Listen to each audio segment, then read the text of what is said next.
Alam nyo ba? Siyempre hindi pa, diba? Eto na nga guys, may chismis ako sa inyo. Sobrang ano to, naglabas na si Peak ng pickleball accessories and dalawang colors.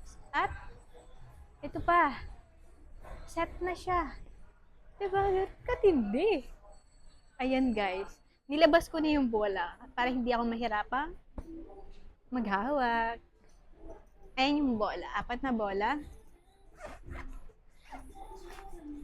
And dalawang paddle. Glass fiber na din siya. Glass fiber, di ba? Dinig nyo ba yun? Ayan. Ito yung isa. Yung isang color, di ko na maipapakita, guys.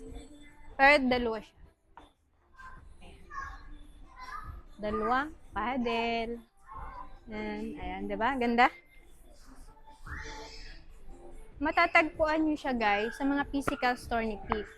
And, take note, I suggest na mag-inquire muna kayo sa mga kanya-kanyang Facebook account ng bawat store. Kasi hindi lahat ng store is may available ng pickleball accessories.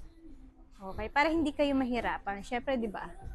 Baka mamaya pumunta kayo doon, tapos pagdating nyo, wala naman pala, di ba? Di ba? Mahirapan kayo. Ayoko nahihirapan kayo, guys. Okay? Suggest ko lang yun. And nga pala, itatry natin. Para at least, marinig nyo. Madinig. Ano yun? Sorry guys Ito, try natin. Simplihan lang natin para hindi siya tumalbog. O, ganun siya kaganda. Ganda ng talbog niya. Pwede na ba ako maglaro ng pickleball?